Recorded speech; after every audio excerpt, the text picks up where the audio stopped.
Laban ng mga Cerberus boys, paring Asurai, dahil ito ang laban ng mga ng mga international lab. Na mga nakarating sa international lab. Ito nga rin pala pag-usapan. Bago natin tignan mo na yung balance pick phase. Oh, sige. I think this is like the first game from going way back pa dun sa finals ng Pro Gaming Series 2016 Spring Split na natalo ng Imperium Pro Team ang Mineski doon. Ang tagal na nun parang ilang buwan lang yun So ito, titingnan natin kung ang Smart.Mineski ba nagkaroon na ba sila ng revelation na kailangan natin mag-practice ngayon, kailangan natin gumaling laban ngayon sa Imperium Pro Team because again, Imperium Pro Team is considered to be the best. Hindi na sa ngayon.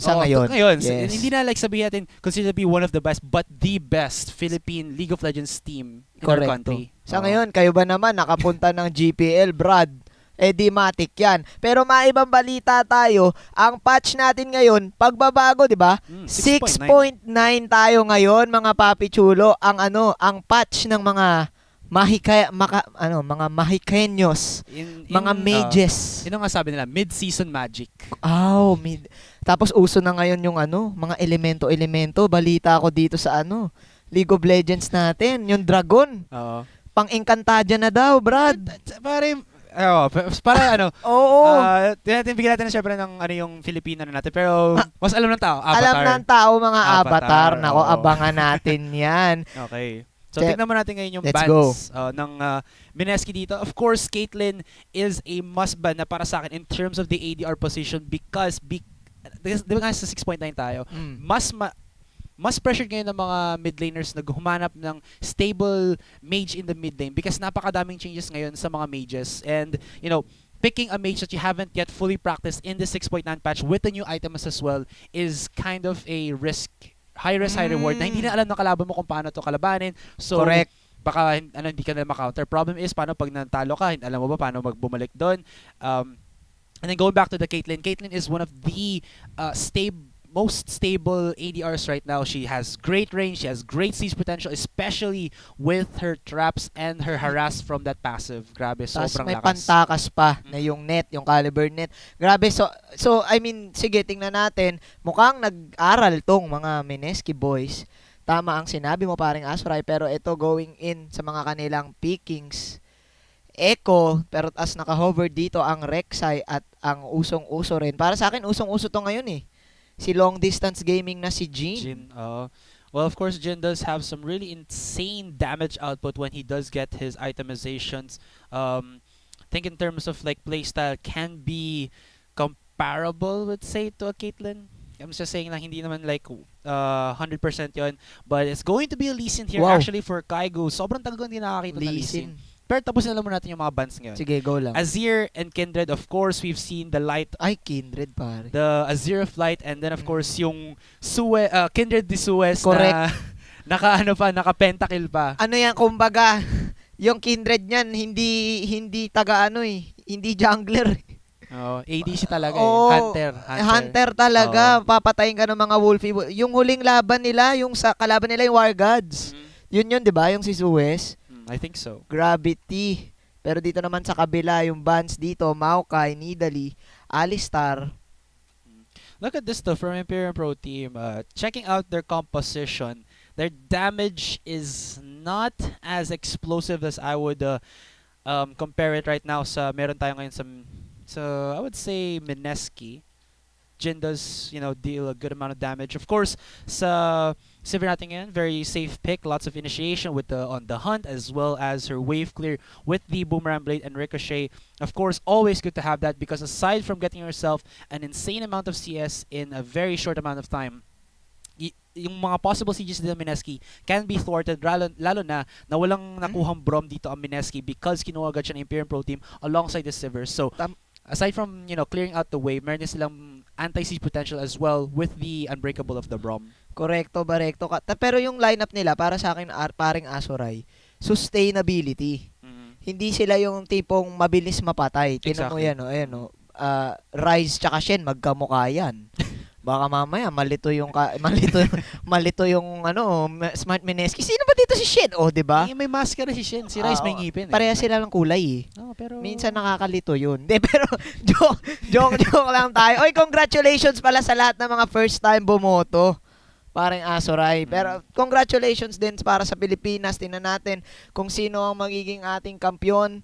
Pero wag na muna natin pag-usapan yan kasi haba ang usapan natin. Last pick para dito sa Mineski, Tom Kench at Gangplanks. So it's going to Palag-palag din be. pala sila sa sustainability. I actually like this. Like, I haven't seen a Tom Kench yet in the Philippines scene here, but because may Jin nga sila, Jin is Protektado ni yeah, Asyong, Brad. exactly. You have to Mm-mm. be very defensive for this Jin, and I think this Tom Kench does do that very well. Lalo na, there's not really a lot of protect from the other champions, especially with the Gangplank in the mid lane, a Echo in the top lane, and then a Lee Sin. All he can do is probably kick people, but you probably want to do that. Probably want to use that ultimate as an engage tool, as a pick off potential, rather than Correct. protecting your Jin. So it's all gonna be up to Noel to stick with his ADR and keep him alive for the duration of fights, for anything, and make this Jin, maximize his damage output. So side naman dito ng Imperium Pro team, they have actually a counter for that, which could possibly LB. be the LeBlanc in the mid Mhm. lane, because this LeBlanc, lalo na wala naman talagang or rather having those dashes, lalo na si Light pa ang gumagamit ito. Light is an insane mid lane player talaga, knows has a huge champion pool, and he just knows when to go in. I think it was before na may mid lane LeBlanc, was that I think Fade from Naga na medyo nahihirapan on that one. Maybe it's the different story with Light. I think it was the match between Naga eSports and Cerberus na nag 2-0 on Cerberus doon. Now we'll just see, because ito din, Imperium Pro Team have JLC on the rise again. Ayun naman. Ito yung palagi ko narinig eh. Like, if you're gonna have an Echo matchup, always go for the Rise. Tatapatan mo ng Rise. Ngayon ko lang nalaman yun, parang Asuray Ngayon ko lang nalaman na counter pala ni paring Rise ang si Tupac Shakur. Hindi, I mean, Well, ngayon ko lang talaga din nalaman. Bakit ba? Kasi pag masyado ba makunat ang Rise para i-reco? Well, May W si Rise. yun na, yung sa kanyang rune priest na nga is, one of the things that can catch up a Echo. Lalo na, di ba nga spam shotgun sa Rise? Oo, Shotgun oo, Rise nga oo. ika nga pangalan niya, di ba, sa atin. And you just have to Q. Q, then lock him in place with the rune priest, sunod-sunod mo na yung combo mo, kahit mag-chrono break doon, it's still gonna be a favorable trade in your side kung hindi naman ikaw madadamage dyan ng Echo na to. But I believe na before that thing happens, you have to have itemizations on the Rise, which is a difficult task for some players, but we'll see if JLC can do it. Of course, TG, we have seen him on Echo, very aggressive, very dominant na din naman, and we're gonna have to look at him early game para at least ma-push out itong Rise sa top lane. Though Suez is of course a very good jungler. I've yet to see Kaigo's jungle with the Lee Sin, but we'll have to see if Suez can use these two beefy champions, especially to batter down on this Echo in the top lane. Correct. Ngayon, usong-uso yan si Echo dahil sa kanyang sa kanyang cooldown, mobility gaming. So, tingnan natin. Tatapatan. Para sa akin, gusto ko yung lineup talaga ng Imperium Pro Team dito. Kasi, ang dami nilang makunat. Tapos, meron silang isang malikoters, baneters na si Light na sobrang technical maglaro. Ang hindi mo malalaman dyan, pag dumating ng late game, sa akin, ang hindi mo malalaman dyan, sino uunahin mo Pwede si Light ba or si Hate. Tapos kung wala silang mauuna, magugulat na lang sila, mapapatay sila ni JLC, which is si Rise, 'di ba? So tingnan natin kung anong gagawin dito ng Mineski, na para sa akin ang labo ng lineup dito Kasi ano ba pang set ng Mineski dito, parang Asuray? Pang set ng Mineski dito, Yung W ni well, yun na nga rin. Makikita natin Ni yun Echo. kasi ang pinaka surefire way, or at least surefire way na makakuha ng pick-off dito ay Mineski, would probably be with Noel then, as well as Kaigo. Kasi you have the kick, of course, for the pick-off potential. You have, of course, the Devourer, as well as the ultimate yung of the SS ni Tom Kench. yung Abyssal Voyage para makapunta ka in really awkward positions, or actually at secret positions na pwede mag-flank ang Mineski to actually get the pickoffs. Ow! And of course, yung follow-up na ultimate ng Cannon Barrage to Gangplank, which is, I think, one of the best zoning tools with great amount of damage. Sabay isang malupit na curtain call. Kasi, Oh! kasi natatanda ko yung laban ng Imperium Pro Team versus War Gods sa Liga Pilipinas. Nalulugi actually sila sa War Gods like for the first for the early game into the mid game, parang 6-3 ata yung standing nila. And then Light was actually on a Gangplank. Tapos nung nag-clash sila around that dragon area, isang magandang pasok lang ng isang cannon barrage, wala nang escape point ang War Gods and they all got wiped. Correct. So ganun ka-crucial ang ultimate ni Gangplank dito. Kumbaga, ang gusto dito ng Mineski, Sags Gaming. Ano sabihin? Yung sinasabi natin, sinasaging nila. Iniisa-isa nila kasi pinipil. Okay. Yan, Sags Gaming pare. Yun ang gusto ng kumbaga, long distance, curtain call, cannon barrage, hindi sila ang go ng todo-todo clash. Which is yun yung gusto ng Imperium Pro Team. Kasi yun nga, tatlong Brusco brothers na magkakamukha yan pare-parehas pakalbo yan. Si Shen, si Rise, tsaka si Brom. So eto na, punta na tayo sa Summoner's Rift, mga kaibigan. Ito ang Mineski Pro Gaming League Season 8. Rise among the rest. Rise from the rest. Rise from the rest. At ang ating patch ay ang 6.9. So now in the blue side, it will be Mineski in the top lane. Or Smart.Mineski rather. In the top lane is going to be TG with the Echo. In the jungle is going to be Kaigu. On that Lee Sin. Mid lane Yume on the Gangplank. And in the bottom lane duo, we have Zensho on the Jhin. And his support shall be Noel on the Tahm Kench. At para naman sa Imperium Pro Team, si JLC bilang ang Rise, si Suez bilang ang Shen, si Light bilang ang LeBlanc, si Hate bilang ang Sivir na ADC at ang kanyang support na si Poisanity na si paring Brom. Ito na pag-isipin natin. Since na nag-Shen dito si Suez, it's actually a very good protect onto these, let's say, crucial or, babysitting champ. Kailangan i-babysit a champion sa ibang lanes. I would say, most definitely or most notably, will be the Rise in the top lane for Imperium Pro Team. So kung may essence dito si Suez, if JLC is caught like in a 3v1 situation, 2v1 situation, SSN niya na doon. SSN nila, and then it could be a turnaround, lalo na meron ditong Tonsi siya that can hit multiple targets. Under third, it is very devastating, lalo na pag siya yung nakakuha ng mga hits. The third will actually, the third will start hitting the champions, and then ang nag-take na ng damage, of course, will be the Shen, and JLC can do what JLC does and do the damage onto the opponents. Yapi doggy. Pero tingnan natin, kagaya nga ng sinabi mo, laging nakahanda ang SS ni paring Gangplank Yume dyan. Laging nakahanda ang Cannon Barragers at meron pang Abyssal Voyage dito si paring Noel. So tingnan natin kung anong gagawin dito ni paring Noel. Kung iiwan niya ba dito si Shinzo or sasama-sama siya sa gankers banetters dito ni Kaigu. So, tingnan natin. Tingnan natin. Kasi yun nga yung problema. If nag-pick off si Noel dito with Kaigu and then Zensho is caught out in the open, he will most definitely say goodbye to your life.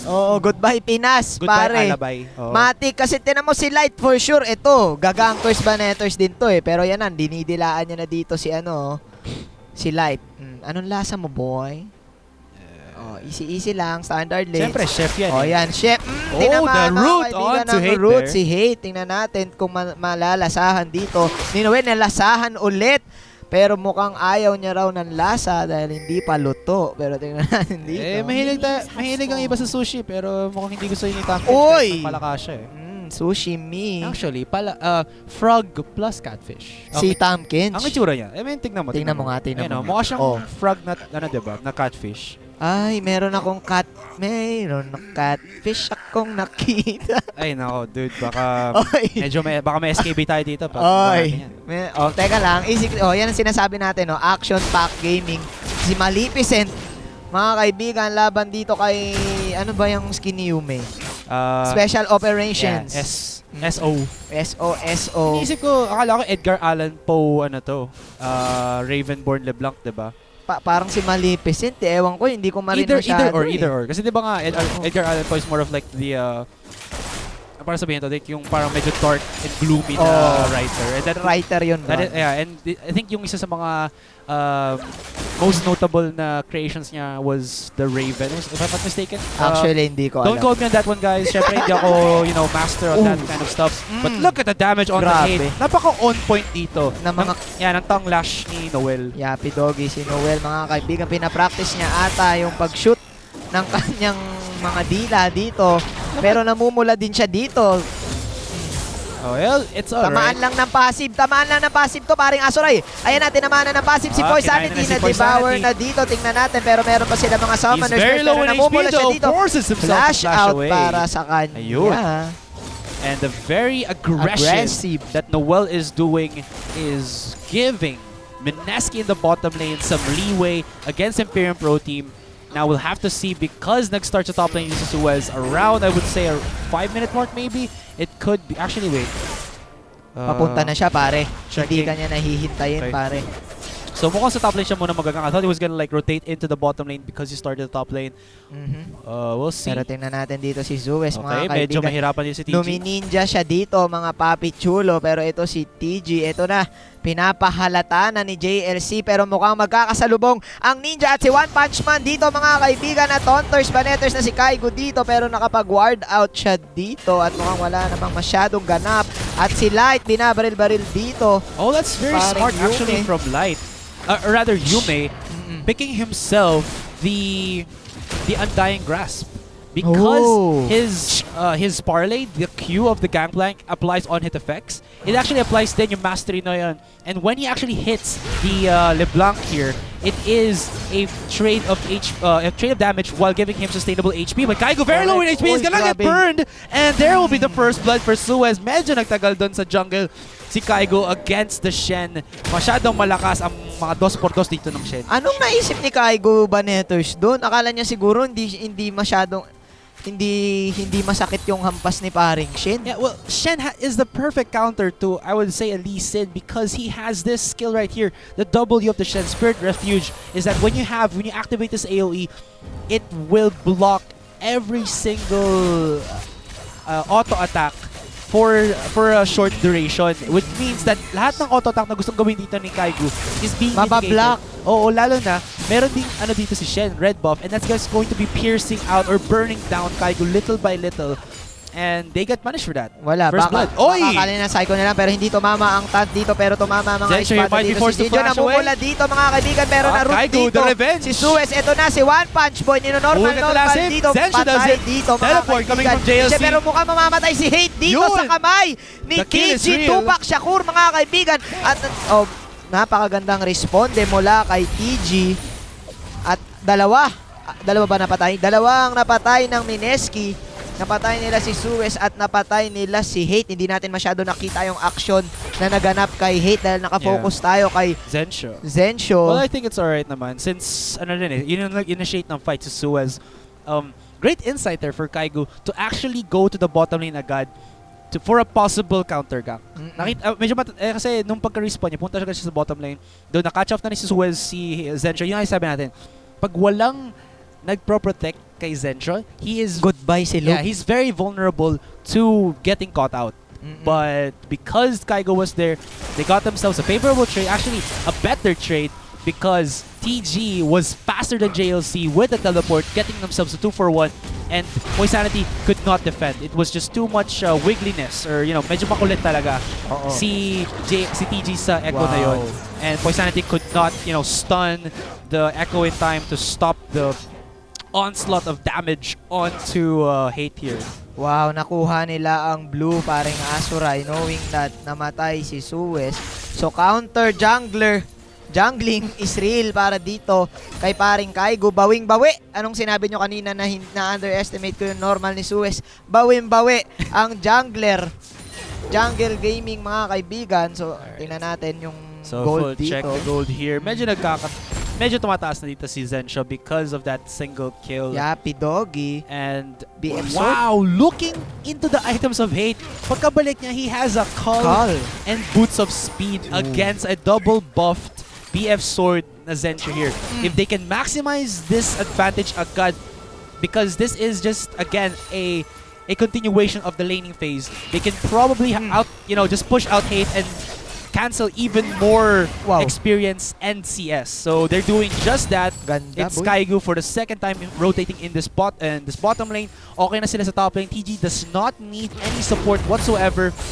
Because if you look at it, he already has the Chrono Break, he has a Phase Dive, he has the Spectre Skull, granted na na-chase yung Spectre Skull, na pinababang MR niya, and pinataas sa HP, but I think that's fine.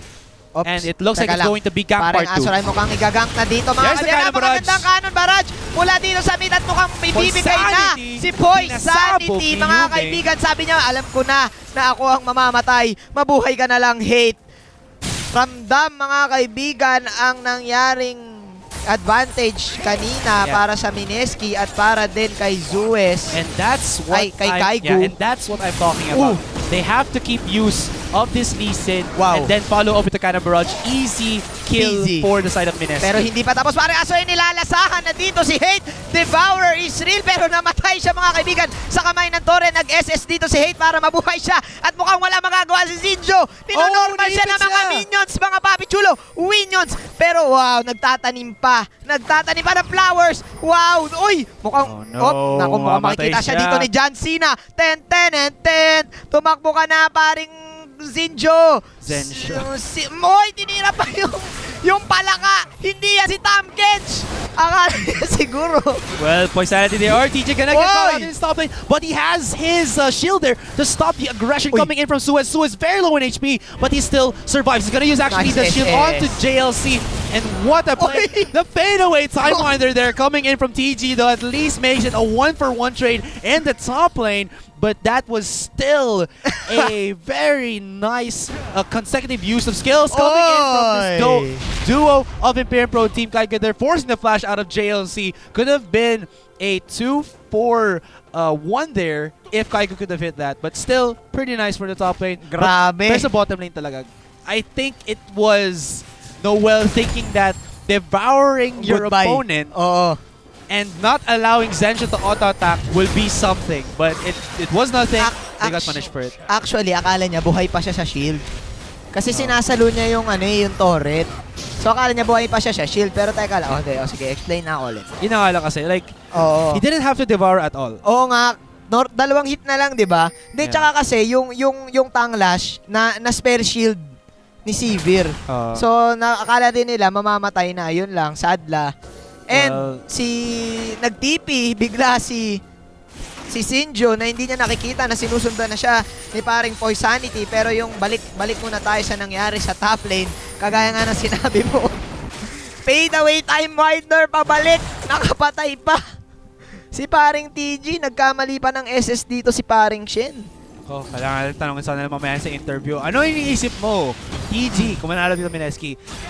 Nung binato mo yung time winder na iisip mo mamamatay si Suez? Yes or no? Pero JLC here, nakuha ng 2x2. Walang SS dito si Suez. 2x2 sa mga kagawad, mga kaibigan. Meron din na parallel convergence si Tito Mama at si JLC. Pero nandito na ang Ninja. Akala ko ba na one-on-one na, pero chrono break pa out at hindi ka na makakapag-face dive sa cliff. Kasi ikaw ay wala akong maisip na rhyme. Face dive sa cliff kasi hindi ka naman buhay sa rip. Yun! It's nice! Yan, ang pagbabalik. Pero ito, pinapakitaan tayo ng napakagandang laban. Ang dalawang international lab ng Pilipinas. Kung hindi nyo na-gets, ang dalawang team na nakalabas ng Pilipinas para makipag-compete. Pero ito ang sinasabi natin, Fire-type Pokemon. Si Charizard, mga kaibigan, lalabas na. Yume here, very low on HP, but Kaigo gonna be the one hunting down onto Light, but Light is very healthy. He has mana, he'll be able to distortion over the wall, and we'll see right now what Imperium Pro Team can do because they are just positioning wards all over this Dragon Pit. And so are Mineski. They don't want to give this Infernal Dragon because anyone from the side of these two teams will benefit greatly from it, especially I would think Yume and Light, because they are just going to deal a freakishly huge amount of damage when they get their items, as well as being buffed up by this Infernal Dragon. Pero teka lang, parang Asurai mukhang tatamaan dito si Hate, pero mukhang mas gusto nila si Poisanity at napakagandang kanan barrage, pero nandito na si Suez, mga kaibigan, at inuuna niya si Kaigu. Saan punta Kaigu, pero exhausted dito si Sinjo, mga kaibigan. Napakagandang fissure dito ni Poisanity, kaso polado siya, mga kaibigan. Si Sinjo na slow dito at mukhang mapapatay siya ni Hate na Boomerang Gaming, mga kaibigan, at nandun pala si Maleficent sa likod. Imperium Pro Team Blue. Imperium Pro Team lang. Walang blue. Kasi naman nakakasanay Hindi na siya Imperium Pro Team Blue, Cerberus na yun. Cerberus na pala yun. Kasi alam mo ba't ko nasabi blue? Blue kasi yung kulay nila. Pero Imperium Pro Team kayo, sorry po. Ang ganda ng ng SS ni Suez, pare. Habang nasa loob ba si Poisanity, na SS ni Suez yun? Pero teka lang, oops. Oh, Yume gonna na-tether dito get caught out here in Yume, the mga mid lane, but he does have to remove Scurvy Correct. to remove the chains Scurvy. onto the tethered gangplank here. But again, I would have to just point out talaga that Noel's Devourers are not beneficial for the side of Mineski. Sa tingin ko dapat kampi niya na lang yung, sinisave niya na lang yung Devourer niya sa Yeah. kampi niya. No? Basically. Kasi pag ginagawa niyo yun, if he gets the max stacks and then devours, that just makes it so na there's one less devourer for his teammate onto Zensho to actually keep him alive. Oo nga. If he actually had the cooldown for the devourer, it could have been Noel or Zensho being able to escape. Kasi nakita natin nasa bottom lane siya kanina.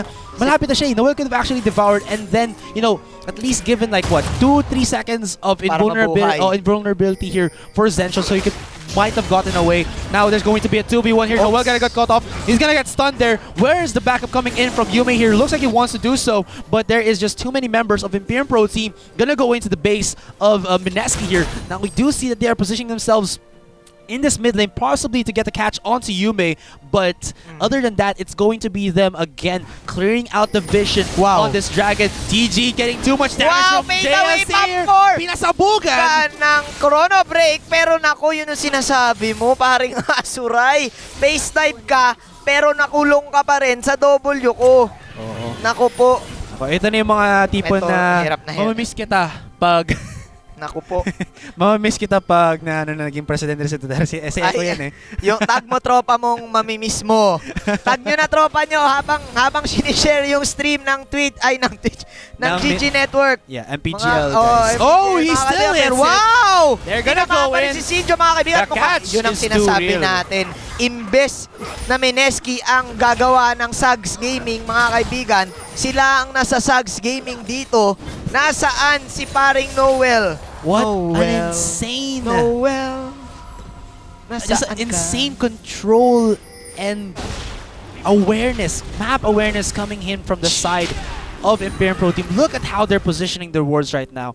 There is no chance whatsoever that Imperium Pro Team will have misinformation na meron nagbe-bait out ito si Zensho. They know where the members of Mineski will be. They Correct. know when to go in. And Kaigo here is gonna get caught out. Naku, uy, ano nangyari kay Kaiko? Ba't bigla siya nag-standing ovation dito? Pero naku, tingnan natin, sinipa niya si JLC mukhang dito. Pero kakainin nandito ng siya. sistema. Kinain na ng sistema pero flash out sa kanya. Mga kaibigan, nandito na si TG. Time Winder. Wow! Time Winders on point para dito kay TG. But with a time winder on point, still not enough. Wow. Yume taking Si too Yani much Yume, damage. mga kaibigan, Grabe, napakagandang SS. napaka-ballsy Mula dito kay ni Suez, Live. pero nandito na si TG. Kaso, nastanini siya dito. Nice At cannibal wow, arts though from napakagandang Yume. cannon barrage, pero mukhang tatamaan ng parallel convergence sa There's dalawa. the chrono Napakagandang breaker. chrono break. Pero nandito si Noel. Tumatakbo. Hindi JLC na movement kumain si speed Noel, boost. mga kaibigan. Ay, At nako, naku, si nahuli. JLC pa ang nakapatay. Si Noel lumapit na lang sa kanyang kamping ATR, mga kaibigan. At habang nasa baba, trabaho lang. Pero ito na, Abyssal Voyage. Tingnan natin kung tatamaan ng dila. Hindi, dahil merong shield.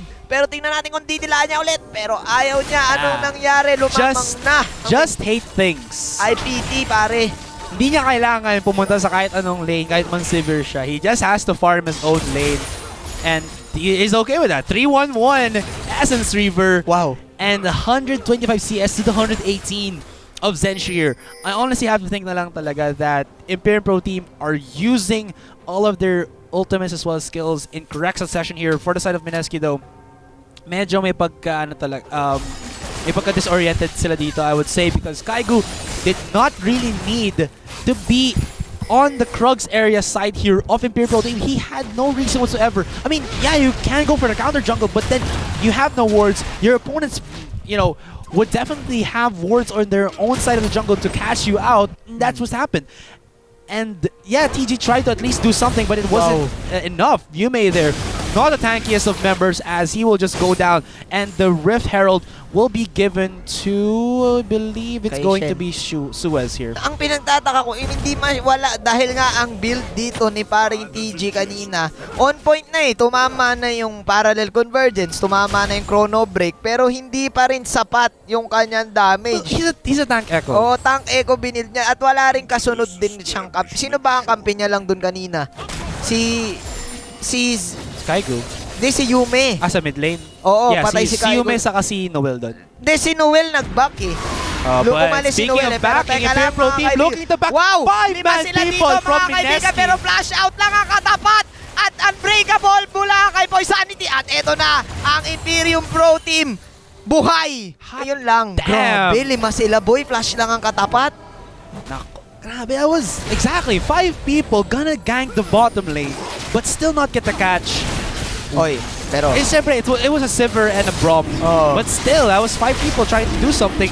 But at least that does push out the Imperium Pro Team here for a consolation prize. Actually, it's a very good consolation prize, as that was, I believe, the first dragon of the game, as gonna be the Infernal being given on to Mineski. The next one Unang shall be, dragon? I believe, this Ayun ba is yung ano the yan? water. Water type. So, again guys, if you're wondering kung ano yung pick sa natin yung Fire, Water, Dragon, Oy! wait! Ito na yung cuts Curtain dito kay quality, Light. sinasabi natin long range gaming mga papi chulo, pero napakagandang SS mula kay Suez at hindi sapat ang cannon barrage at curtain call para mapatay si Light mga papi chulo. Well, I'm liking Anyari. this from Mineski as rather than, oh, Wow. never mind. Wait. Pero wow, napakagandang tot, napakagandang fissure oh, goodbye.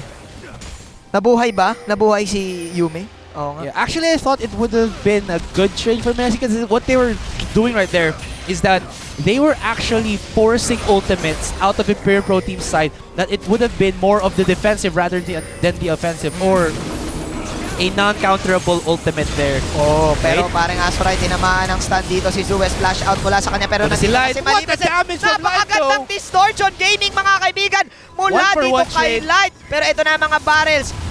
Kuya mo, walang tinamaan, grabe. Yun ang sinasabi natin kanina eh, 'di ba? Yung magugulat na lang sila, papasok na si Light at eto na, dadating na ang mas bida. So, yun ang rin yung inisip ko kanina. Like, what Mineski wanted there is that aside from getting a kill, they could have transitioned into the mid-tier 1. Problem was, I think they clumped themselves together too much and didn't respect, again, the linear damage or linear CC that a Braum and Wow. has. TJ gonna get caught out here. He has to force himself to flash away. The Ethereal Shades actually connect. Will JLC going for the pursuit? Oops. Will he actually die? No, he will Buhay. not, as the tower does not take an extra hit. Cannon Barrage would have been perfect there Ayan to na. possibly get a kill. And here in the bottom lane, it's Goodbye. going to be Zensho. Hello world, goodbye world, and Alam he na. will say Matik. hasta la vista, baby. While JLC in the top lane is still going to survive. Yun ang sinasabi natin. If Noel tries to rotate at nag-farm si Zensho alone by his lonesome, walang forever, pero mamamatay siya. Walang forever mga kaibigan, pero sinabi nga ni Miriam, defensor, stupid is forever. Easy crazy. Pero nung May 4, may forever. Alam mo ba bakit? May the force be with you. Hindi, May 4, ever. Kala ko kasi, Oh! ano mo yung sa Star Wars. Oo, pwede rin. Di ba Pwede nga, forever on Star Wars. Oo, forever May the ang fourth be Star with Wars. you. Pero ito, pinapakitaan tayo ng magandang tactics ng Imperium Pro Team. Pinoprove talaga nila sa Pilipinas na sila ang dapat tingalain sa ngayong panahon, lalo Yeah. na 6.9. Mage is real. Again, if you would dub Imperium Pro Team anything for their side, it is the champions who have set the bar for Philippines. Yun talaga dapat ang maging ang like subtitle nila. Sa tingin ko, magagawa lang ng Mineski dito is yun nga, magawa yung long range gaming, makapag-peel. Eh sino lang ba ang pwede nila ma-peel dito? Para sa akin, si Light lang ang kaya nilang mapitas dito, parang Asurai. Kaso si Light, may SS naman ni Suez, tas marami pang distortion. Yeah, exactly. Suez's SS have all been on point. My God. For pickups, for saving his teammates, it has always been up, Correct, ready no? and waiting. And Mineski are just baffled in how they would actually find an opening to counter this. They have to be much more explosive than they have been in the early game. In the early game, they were successful, but for some reason, nagkaka-downfall na sila. I think it's because they force themselves too much, and Kaigo here Ayan. gonna get caught out again. Mapapassive na dito si Kaigo mga kaibigan, nasta na siya dito at mukhang hindi siya kakainin dito ni Noel at mukhang na-save pa siya ng Devourer. Buti na lang umabot ang kagat ng alamat. Yun ang alam din. Like, Kaigo is supposed to be the person making the most impact out of Mineski Wow. here. And he has been, but it's not enough. He has to be much more. Height here might get caught out though, but they don't have any form of gap closer unless they use TG. They force TG to go in or Yume to actually do something right now. Kaso napansin mo, naubos na ng Mineski lahat ng skills nila. Pero humahabol pa rin sila. Saan punta, Imperium? Sabi There's nila, no pero nandito na si flanking member Kaigo, here mga from kaibigan. Mineski. At si Suez, wow! Tinubi-1 ni Suez, mga kaibigan. Sina Yume at humahabol Yume sila dito. gonna get Ito caught na, out. si Hate, Heals. mga kaibigan. Let's Beyblade! TG gonna At try to mukhang go in. mamamatay Look si at the Yume dash dito. Wow, from grabe. right there. Goodbye, Silog. Mga papi chulo Even the at Ethereal 3v2 Chains. ang laban. Si TG nag-iisa. Saan punta? Fade away pa, boy. At mukhang lulutuin na dito ni Hate ang palaka sa silong ni Kaka. May taong nakadapa and goodbye. Sabi dito ni Hate Ace Hardware.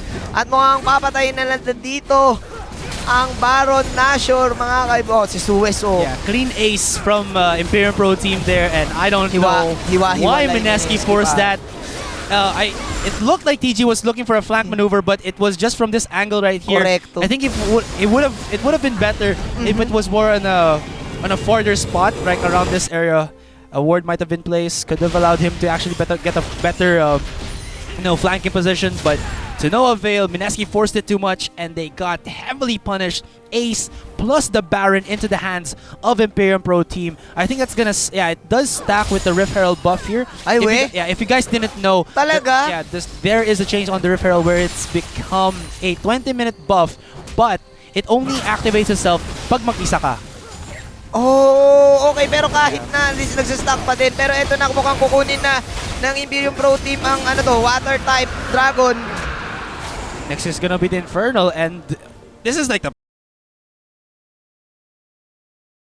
I think the best would be, of course, the Earth Dragon because it adds damage onto structures, but having the water dragon with the sustainability, of course, the regen on the mana as well as the health, that will at least keep Mineski health, or rather Imperium Pro Team healthy here with the Baron, and just keep them sieging with the mana regen as well. Of course, the Infernal Dragon with the damage onto champions is going to make them happy because their damage is gonna skyrocket against Mineski. Right now, look at this, 37,000 to the 46,000 there of Imperium Pro Team, 717. Tingnan natin kung anong kaya ng Mineski dito.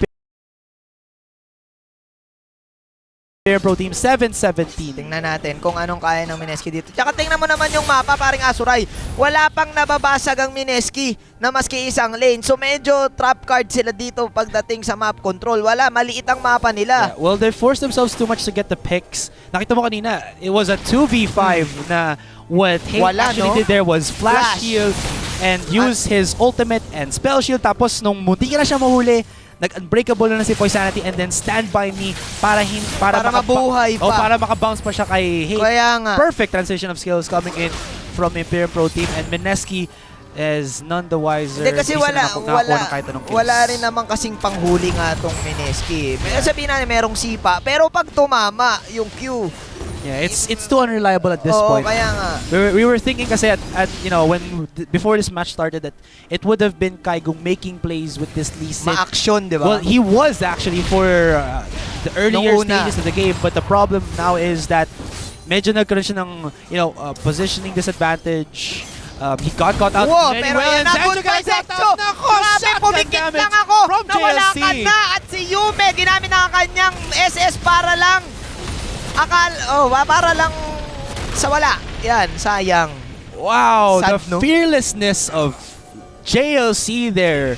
Just going in very ballsy in front of the mid-tier 2. No respect whatsoever for his opponent as well as his own life. And he gets himself an easy pick-up onto Zensho. Again, Noel is nowhere to be found near his ADR. Oo nga, no? And Sayang yung mga Devour Gaming. Yun ang ini-expect natin kanina mula kay Noel eh. Pero ito, parallel convergence, walang tinamaan mga kaibigan at masyadong makunat dito ang Imperium Pro Team. Pero tinanong si Zuez, wala, hindi niya pinapansin. O sige, kainin mo na ako. Isa akong ninja. O sige, patayin nyo na ako. Kaso, Mukhang mamamatay ang Torre dito. Pero hindi, buhay pa mga papi chulo. Well, of Humihinga course, pa. just by a little Wow. bit. Kaigo tries to go in with the ultimate. Oy, Only gets the kick nasiba. onto JLC there. napakaganda No assist. damage whatsoever onto this Rise, and Mineski looking to retreat just by a bit there. JLC Wow. is super fearless. He has the Gender shield. lap in He gear. has the Ooh. regeneration from this Wall of Ages, and Grabe. he will just decimate the members of Ubos. Mineski as a 1 for 5 trade in favor of Imperium Pro Team, and they are looking to finish this right now. There is very high cooldowns into the side of Mineski, and I think that's GG/FF. Ladies and gentlemen, 1-0 for the side of Imperium Pro Yung Team. SS lang ba ni JLC yung umubos sa Mineski? Gulat ako. Goodbye eh. Well, okay. It was, of course, yung AoE damage then coming in from Hate, but JLC, I think, got the last shots there. So, of course, that was, again, Imperium Pro Team just 1-0 against Mineski. It really looked like Mineski were coming in strong onto that. They had really good ganks as well as good control of the lane, especially in the bottom lane, because of the harassment that a Jhin and, of course, the aggression that Noel was doing. So, if you'll just check out the endgame stats right here to show to our viewers. Okay. Ayan. Alright. Let's just show our viewers right here. Yun, tingnan natin. Alright. Kills, paring Asurai. Wow, JLC. Tsaka Alright. Hate.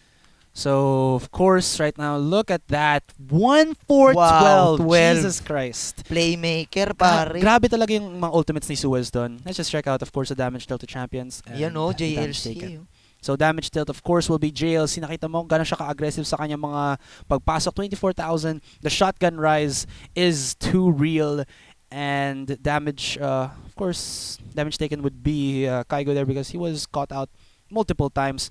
So, that's it. Game 1 is over.